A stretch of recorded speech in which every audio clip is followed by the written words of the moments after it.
ये एक atheist channel है जो इस्लाम की सच्चाई मुस्लिम लोगों तक पहुंचाकर उन्हें ह्यूमैनिस्ट और रैशनलिस्ट बनाने की कोशिश करता है। हमारा मकसद मुस्लिम लोगों के प्रति किसी तरह की नफरत फैलाना या उन्हें नीचे दिखाना नहीं है।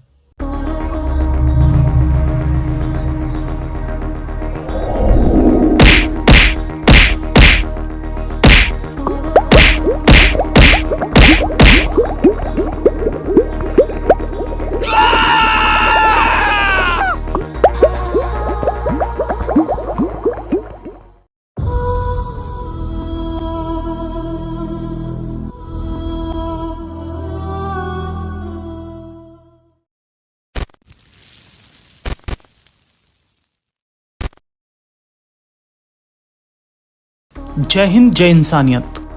मैं हूं जफर हेरेटिक, आपका दोस्त, आपका होस्ट।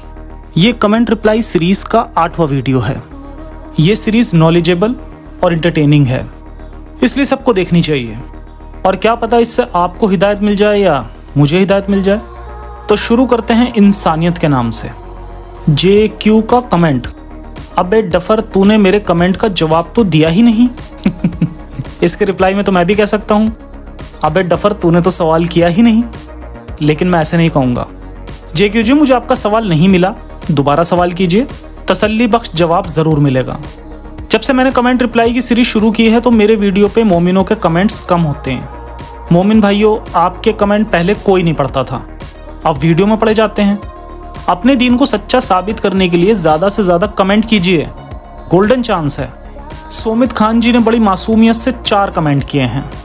यह मत बोलना कि तूने पूरी जिंदगी जीने जाना, तूने भी एक दिन मिट्टी में ही जाना है। मेरे भाई, अभी भी टाइम है, कबूल कर ले इस्लाम, वरना फिर बहुत देर हो जाएगा। मेरी बातों पर रात को सोने के लिए जाएगा ना बिस्तर पर, तू उस पर 5 मिनट सोच लेना। सोमित खान जी, इस्लाम छोड़ने के बाद सोचने की ज़रूरत नहीं होती। इस्लाम छोड़ने से पहले बहुत सोचना समझना पड़ता है। जब कोई इस्लाम छोड़ता है तो रातों रात नहीं छोड़ देता, पहले डाउट और सवाल पैदा होते हैं, फिर कई महीनों या सालों तक सोचना समझना पड़ता है। इस्लाम की पूरी सच्चाई जानकर ही इस्लाम छूटता है। तो जो लोग इस्लाम को सच्चा मानते हैं वो सच नहीं जानते। कोई सच जानकर इस्लाम फॉलो नहीं कर सकता। अब कुछ ऐसे कमेंट पढ़ता हूँ जो इस्लाम की सच्चाई जान चुके हैं लेकिन कहीं पर अटके हुए हैं। AK अयान जी का कमेंट है, अच्छा भाईजान, अगर आप बोल रहे हो कि नबी झूठा है, उनकी हर बात झूठी है, जो सच है आपकी वीडियो देखकर समझ गया, लेकिन हम लोग अब किसकी इबादत करें, आप ही बोलो।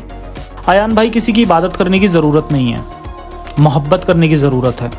अपने माँ बाप, भाई बहन, रिश्तेदार, दोस्त, यही हमारे काम आते हैं। इनका शुक्रिया अदा करने की ज़रूरत है, इनसे मोहब्बत करने की ज़रूरत है।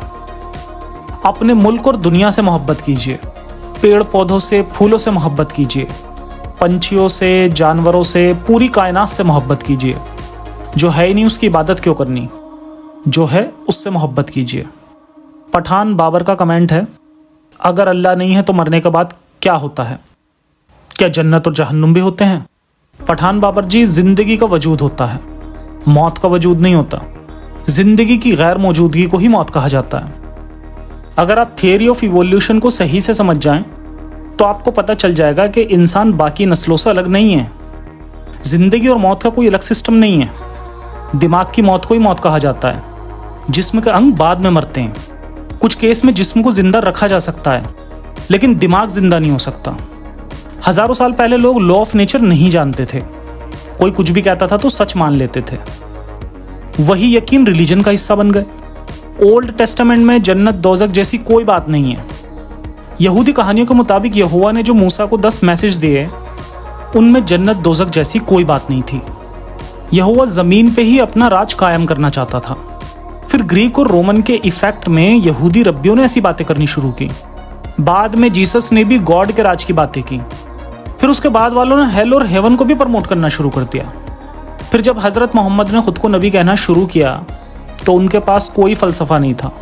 उन्होंने जन्नत में हूरें और शराब वगैरह का मैनेजमेंट कर दिया और जहन्नुम को बहुत ही खौफनाक बना दिया।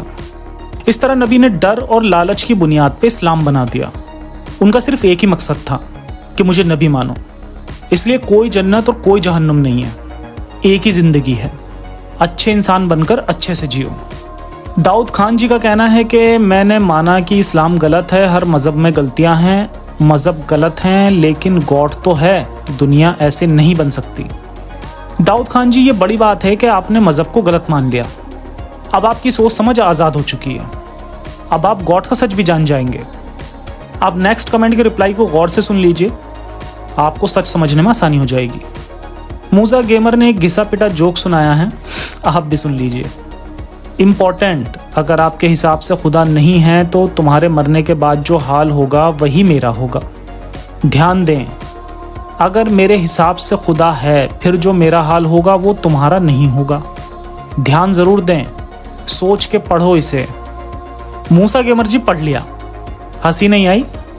नेक्स्ट टाइम कोई नया जोक सुनाइएगा। अब मैं आपको बताता हूँ, अगर कोई गॉड होता तो वो इबादत का भूखा नहीं होता, उसे मानने या मानने से कोई फर्क नहीं पड़ता। वो इंसानों की अच्छाई बुराई ही देखता, कुछ और नहीं। वो जिंदगी में ही इंसानों को अच्छे कामों का इनाम देता और बुरे कामों की सजा देता या बुरे काम करने से कम रोकता। इंसानों के सामने क्राइम होता है तो इंसान किसी तरह उन्हें रोकने की कोशिश करता है। गॉड होता तो वो भी यही करता, वो देखकर लिखता नहीं रहता। गॉड जिंदगी भर क्राइम करने की छूट नहीं देता कि मरने के बाद सजा दूंगा। गॉड होता तो वो अपनी शक्ल नहीं छुपाता, वो जिस भी रूप में होता सबके सामने अपना वजूद साबित करता। गॉड होता तो एक होता और वो यूनिवर्सल ट्रुथ होता। हजारों किस्म के अपने अपने गॉड नहीं होते। गॉड होता तो उसे साबित नहीं करना पड़ता, वो खुद साबित होता। कहने को बहुत कुछ है, समझना चाहो तो इतना ही बहुत है कि गॉड को जैसा होना चाहिए आपका अल्लाह उसके बिल्कुल उलट है। नफरत, गुस्से, जलन और हिंसा से भरा हुआ कोई गॉड नहीं हो सकता, वो कोई बुरा इंसान ही हो सकता है। ITS अर्शी का कमेंट, कुरान गलत है तो फिरौन के बारे में कैसे सच्चाई बताई कुरान में। इट्स अर्शी जी, फिरौन के बारे में मेरा वीडियो देख लीजिए। कमेंट रिप्लाई की वीडियो में भी मैंने काफ़ी डिटेल में बताया था।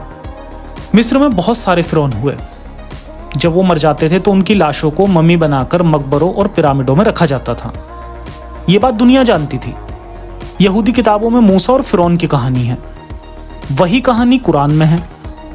फिरौन की लाश महफूज रखी जाती है, ये बात सब जानते थे, तो कुरान में लिख दिया कि हम तेरी लाश को महफूज रखेंगे।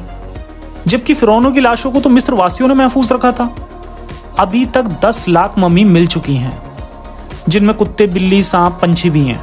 मोमिन भाइयों, अब फिरौन की लाश को दफना दीजिए, कब तक सर पर उठाए घूमते रहोगे। इट्स अर्शी जी का एक और कमेंट है, दिन और रात अपने आप होती है तो सूरज के सामने सुबह होती है, वो सूरज किसने बनाया, तभी दिन रात हुई ना। मैंने पिछले वीडियो में एक कमेंट रिप्लाई में बताया था कि दिन रात कैसे होते हैं और अल्लाह के सब दावे फर्जी हैं। मोमिन जब गलत साबित होते हैं तो हमेशा बात बदल देते हैं। अर्शी जी, सूरज एक स्टार है। अगर एक स्टार दिन और रात के लिए बनाया तो यूनिवर्स में तो लाखों खरबों सितारे हैं। असल में सूरज को हाइड्रोजन और हीलियम गैसों ने बनाया है। अब आप कहेंगे कि इन गैसों को किसने बनाया। अर्शी जी, आपके गली मोहल्ले में कोई गुब्बारे बेचने आए तो उससे पूछना कि हाइड्रोजन कैसे बनती है, फिर आप भी हाइड्रोजन बनाकर गुब्बारे बेच सकते हैं। इस हाइड्रोजन से हीलियम भी बना सकते हैं, लेकिन ये आपके लिए मुश्किल काम है। हाइड्रोजन और हीलियम एलिमेंट्स हैं। यूनिवर्स की हर बेजान और जानदार चीज अलग अलग एलिमेंट्स से बनी है। एलिमेंट्स कैसे बनते हैं आपको समझ नहीं आएगा। अब तक 118 एलिमेंट्स का पता चल चुका है।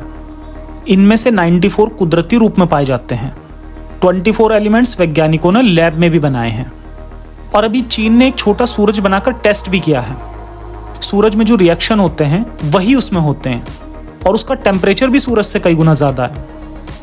बस हाइड्रोजन को हीलियम में बदलने के लिए जो नेचुरल फोर्स होती है उन्होंने वो नहीं लगाई, उसकी जगह उन्होंने इसे मैनुअल किया। तो मोमिन भाइयों, जिसने भी कुरान लिखी उसे लगता था कि पूरी दुनिया में एक ही साथ दिन और एक ही साथ रात होती है। उसने ऐसे लिखा जैसे कि अल्लाह किसी हैंडल को ऑन ऑफ करके दिन या रात कर रहा है। दुनिया में ऐसे कई देश हैं जहां कई हफ्तों या कई महीनों तक दिन होता है या रात होती है। वहां पर अल्लाह के सारे दावे फर्जी साबित हो जाते हैं। RN का कमेंट, ओ भाई, अल्लाह आपको और इल्म अता फरमाए। इसके साथ एक और अमल कर लो, रोज़ाना सिर्फ 10 मिनट बाअदब किबला की ओर रुख करके अल्लाह अल्लाह अल्लाह कहो, आपको आपके इल्म में और तरक्की होगी। आर्यन जी, जब मैं मुस्लिम था तब मैंने यही अमल किया था, तभी मुझे इल्म हुआ था कि अल्लाह का वजूद नहीं है। उसके बाद इतना ज़्यादा इल्म हो गया कि अब मैं इल्म बांटता हूँ। लेकिन मोमिनों को इल्म नहीं चाहिए, ईमान चाहिए, इसलिए मोमिन मेरे खिलाफ कमेंट करते हैं। इबादुर रहमान ने कमेंट में सूरह 7 की आयत 179 हिंदी ट्रांसलेशन के साथ लिखी है। यह आयत लिखकर पता नहीं वो क्या साबित करना चाहते थे। खैर, आयत पढ़कर हम समझने की कोशिश करते हैं।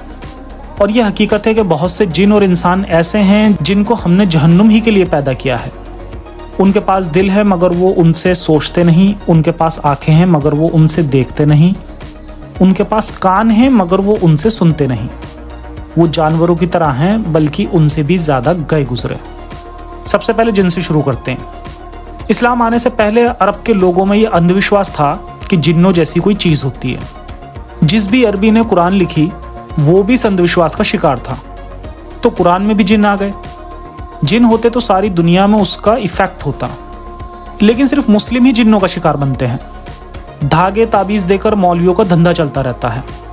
अल्लाह साफ साफ कह रहा है कि बहुत से जिन और इंसान हमने जहन्नुम के लिए ही पैदा किए हैं। ऐसा अल्लाह को सनकी ही कह सकते हैं। यही अल्लाह सारी कुरान में जहन्नमी मतलब काफिर लोगों पर लानत डालता है कि ये ईमान क्यों नहीं लाते। आगे की लाइन से पता चलता है कि अल्लाह कोई अरबी इंसान था। उनके पास दिल है मगर वो उनसे सोचते नहीं। हजारों साल पहले लोग दिल को ही अकल और जज्बात का सेंटर मानते थे। अल्लाह भी यही मानता था। पूरी कुरान में सैकड़ों बार दिल लफ्ज लिखा है, दिमाग के लिए कोई लफ्ज नहीं है। नबी की जिंदगी में 2 बार फरिश्तों ने उनका दिल निकालकर धोया ताकि उनके अंदर कोई बुराई ना रहे, जबकि अच्छाई बुराई दिमाग में होती है। लेकिन अल्लाह को तो पता ही नहीं था। खैर छोड़िए, यह आयत उन लोगों के लिए है जो ईमान नहीं लाते, मतलब कि सब गैर मुस्लिम अल्लाह की नज़र में जानवरों से भी गए गुजरे हैं। और मोमिन कहते हैं कि कुरान और इस्लाम इंसानियत सिखाता है, जबकि उनका अल्लाह तो गैर मुस्लिमों को जानवरों से भी गया गुजरा कह रहा है। अगर अल्लाह गैर मुस्लिमों को इंसान भी नहीं मानता, उन्हें जानवरों से भी बदतर कह रहा है, तो गैर मुस्लिम ऐसे अल्लाह और उसके इस्लाम की रेस्पेक्ट कैसे कर सकते हैं। इबादुर रहमान जी, इस आयत की ट्रांसलेशन आपने लिखी है, अब ये मत कहना कि गलत ट्रांसलेशन पढ़ रहा है। ऐसी आयतें लिखते रहिए ताकि लोग इस्लाम की सच्चाई जान सकें। बहुत बहुत शुक्रिया। बासित खान का कमेंट, डफर भाई ये बताना कि तू इस्लाम धर्म के ही पीछे क्यों पड़ा है, और भी धर्म तेरे यूट्यूब के लिए रिप्लाई ज़रूर करना। जब तेरा धर्म इंसानियत है तो इस्लाम को बदनाम क्यों कर रहा है। इंसानियत तो भलाई करता है। बासित खान और गेमिंग चैनल जी, दूसरे रिलीजन में भी कमियां हैं, लेकिन वो इंसानियत के लिए मसला नहीं है। अभी पिछले कमेंट रिप्लाई में जो मैंने आयत पढ़ी है, कुरान में ऐसी बहुत सी आयतें हैं जो इंसानियत के खिलाफ हैं। इस कुरान को मुस्लिम अल्लाह का कलाम और हुक्म समझते हैं। बस इसीलिए मैं इस्लाम के खिलाफ बोल रहा हूँ। जिसका भी धर्म इंसानियत होगा वो इंसानियत विरोधी बातों का विरोध करेगा। मैं इस्लाम को सबसे ज़्यादा इंसानियत के खिलाफ रिलीजन मानता हूँ, इसीलिए इसके खिलाफ हूँ। वैसे मैंने इस्लाम छोड़ा है, अपनी कम्युनिटी को नहीं छोड़ा। मेरी कम्युनिटी इस्लाम की विक्टिम है और मैं अपनी कम्युनिटी का भला चाहता हूँ, इसीलिए सुधार और बदलाव की कोशिश कर रहा हूँ। मोहम्मद अली सम्राट का कमेंट है, इंजीनियर मोहम्मद अली मिर्ज़ा से डिबेट कर। मोहम्मद अली सम्राट जी, इंजीनियर मिर्ज़ा से क्या डिबेट करनी, वो तो खुद इस्लाम के खिलाफ ऐसी बातें बोल देता है कि जो मोमिन ही गालियाँ दें। मैं तो उसकी वीडियो प्रमोट कर सकता हूँ। मैं मोमिनों से अपील करना चाहता हूँ कि मौलाना अली मिर्ज़ा के 2 वीडियो ज़रूर देखें, पिन कमेंट में लिंक दे दूँगा। एक वीडियो में इंजीनियर मिर्ज़ा कहते हैं, ये तो झूठ बोला जाता है कि अखलाक से इस्लाम फैला है। इस्लाम तलवार से फैला है। अखलाक से मक्का में कितने लोग ईमान लाए थे। पर्शियन एम्पायर और रोमन एम्पायर पर जंगें मुसलमानों ने थोपी थीं। मुसलमानों ने डिफेंस में जंगें लड़ी, इससे बड़ा तो कोई तारीखी झूठ नहीं है। ये इंजीनियर मिर्ज़ा के लफ्ज़ हैं, वीडियो में सुन लेना आप। दूसरे में वो कहते हैं कि सब मदरसों में मौलवी बच्चों के साथ गलत काम करते हैं, उस वीडियो को भी सुन लीजिए। मोहम्मद अयूब ने कई कमेंट किए, एक को पढ़ता हूँ। इस तरह की फर्जी एडिटिंग वीडियो बनाकर तुम अपने साथ साथ कई लोगों को काफिर बना रहे हो और साथ ही साथ उन सबको गुमराह होने का गुनाह भी अपने सर पे ले रहे हो। और मैं तुम पर अल्लाह से करोड़ों लानत की बद्दुआ करता हूँ। जिस दिन अल्लाह तुम्हारी पकड़ करेगा उस दिन पूरी दुनिया तुझे बचा नहीं पाएगी। मोहम्मद अयूब जी, ये बात बताने के लिए शुक्रिया कि मेरे वीडियो देखकर लोग काफिर बन रहे हैं। मोहम्मद अयूब जी, मैं इस्लाम की किताबों से इस्लाम की सच्चाई बता रहा हूँ। अल्लाह मुझे क्यों पकड़ेगा? पेशावर में नमाज पढ़ रहे नमाजियों के बीच जो फट गया, अल्लाह को उसे पकड़ना चाहिए था। मुझे तो आपने करोड़ों लानतें भेज दी। थोड़ी सी लानतें तहरीक तालिबान जैसे टेररिस्ट ऑर्गेनाइजेशन को भी भेज दिया करो। इम्तियाज़ खान का कमेंट, आप इस्लाम को जितना गलत साबित करोगे इस्लाम उतनी तेजी से बढ़ेगा। इम्तियाज़ खान जी, अगर ये सच है तो सारे मोमिनों को, सारे एक्स मुस्लिम चैनलों को सपोर्ट करना चाहिए, उन्हें फंड देना चाहिए, उनके चैनलों को प्रमोट करना चाहिए। बहुत बहुत शुक्रिया। मैंने एक वीडियो में कहा था कि मोमिनों को अपनी लैंग्वेज में कुरान की ट्रांसलेशन पढ़नी चाहिए। उस वीडियो पे शादाब आलम जी पुराना राग गा रहे हैं। हम भी लोगों से कह कहकर थक चुके हैं कि कुरान को समझकर पढ़ो, अरबी सीखो। अरबी सीखना कोई बड़ी बात नहीं है, कोई भी सीख सकता है, और कुरान को समझकर पढ़िए। शादाब आलम जी, किसी भी आयत की 20 जगह ट्रांसलेशन पढ़ो तो तकरीबन सेम होती है। वो ट्रांसलेशन अरबी इस्लामिक स्कॉलरों ने ही की हुई है। आज अगर कोई मुस्लिम अरबी सीखने बैठ जाए तो वो उन अरबी स्कॉलरों से ज़्यादा नहीं सीख पाएगा। इतनी सी बात आपको समझ नहीं आती। कुरान में कोई पॉजिटिव बात नहीं है, नेगेटिव और मीनिंगलेस बातें हैं। उनको छुपाने के लिए ही फालतू बातें की जाती हैं। अरबी सीखो, समझकर पढ़ो, तो अपनी लैंग्वेज में पढ़ें, वही काफ़ी है। आफिया शेख का फनी कमेंट, बेटा तू मर के देख, कब्र में ऐसे फटके पड़ेंगे सब समझ आ जाएगा। मर के तो देख। आफिया शेख जी, क्या आप मरकर देख चुकी हैं कि कब्र में क्या होता है, या किसी ऐसे इंसान को जानती हैं जो मरकर देख चुका है कि कब्र में फटके पड़ते हैं? नेक्स्ट कमेंट में ज़रूर बताना। मोमिन भाइयों, अरब के इलाके में लकड़ियों की कमी थी तो सब मुर्दों को कब्र में दफनाते थे। यहूदी, ईसाई और इस्लाम रिलीजन का जहाँ पर पैदाइश हुई, उस वक्त दुनिया की आबादी के 70 से 75% लोग हिंदू, बुद्ध और कन्फ्यूशियस रिलीजन को फॉलो करते थे, और वो सब मुर्दों को जलाते थे। लेकिन ये बात नबी को पता नहीं थी, इसलिए कब्र का अजाब का कॉन्सेप्ट दिया। अब सब जानते हैं कि करीब आधी आबादी डेड बॉडी को जला देती है, लेकिन मोमिनों का दिल है कि मानता ही नहीं। वो अब भी कब्र का अजाब को सच मानते हैं और बहुत डरते भी हैं। जब किसी हिंदू की मौत होती है तो उसकी डेड बॉडी को जला दिया जाता है। कुछ हड्डियों के थोड़े से बारीक पीस बचते हैं जिन्हें गंगा में बहा दिया जाता है। वो भी कई मीलों तक पानी में बहकर फैल जाते हैं, फिर धीरे धीरे सतह में बैठ जाते हैं। अब वहां कब्र तंग कैसे होगी? क्या गंगा की गहराई में फरिश्ते सवाल पूछने आते हैं? क्या नबी वहां भी चेहरा दिखाने आते हैं? मीलों तक हड्डियों के टुकड़ों में रूह कैसे डालते हैं? अजाब कैसे देते हैं? अगर डेड बॉडी को शीशे के बॉक्स में रखा जाए तो क्या वहां भी फरिश्ते और नबी आएंगे? सवाल बहुत हैं, इस पर पूरा एक वीडियो बनाऊंगा। आफिया शेख का एक और फनी कमेंट है, उसका रिप्लाई नेक्स्ट वीडियो में दूंगा। मोमिन भाइयों, गिब्राइल जी का कहना है, अनटच दिमाग की कोई कीमत नहीं होती, घिसे हुए दिमागों की ही कीमतें होती हैं। अपने दिमाग को बॉक्स से बाहर निकालकर उसका इस्तेमाल करना चाहिए। जल्दी मिलते हैं कमेंट रिप्लाई सीरीज के अगले वीडियो के साथ। सेफ रहें, सुरक्षित रहें, अपना ख्याल रखें। इंसानियत हाफिज।